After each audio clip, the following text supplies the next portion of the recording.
The more ruthless an ex appears during a breakup, the more likely they are to regret it later. Many people who seem decisive aren't really heartless. They're just putting on a show for themselves. They don't want to leave themselves an escape route, so they speak with finality and act with brutal decisiveness. In that moment of breaking up, they genuinely want to end a relationship that's making them unhappy. And right after the split, they do feel an unprecedented sense of relief and freedom, as if the very air is filled with liberation. This freedom can even make you wonder, how did someone who once loved you so deeply suddenly become a completely different person after the breakup? Don't worry, this is exactly where relationships reach a turning point. Some people, thrown off balance psychologically and unable to let go or accept the loss, start clinging desperately. But the more you cling, the longer they'll maintain that cold, heartless facade. They might even become more convinced that breaking up was the right decision. Gradually, all the power shifts completely, and you become increasingly passive. But there's another type of person who chooses to quietly work on themselves and change after a breakup. Before long, that once decisive ex starts having regrets.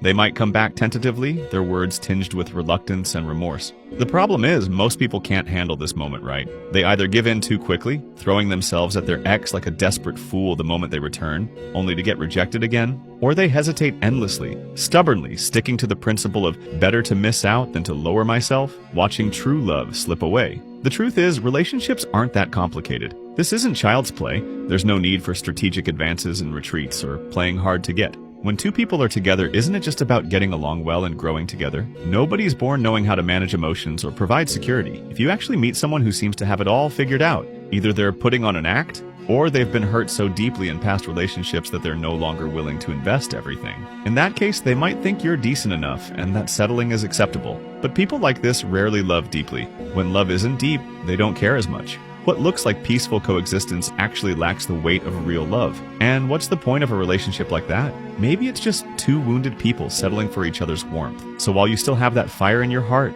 while there's still someone who makes you willing to risk everything, be brave and hold on tight. Because some people, once you lose them, will never appear in your life again. Opportunities for love aren't unlimited. Meeting someone who makes your heart race and ache at the same time is rare enough as it is. Cherishing the present moment might be the only certainty we can actually control.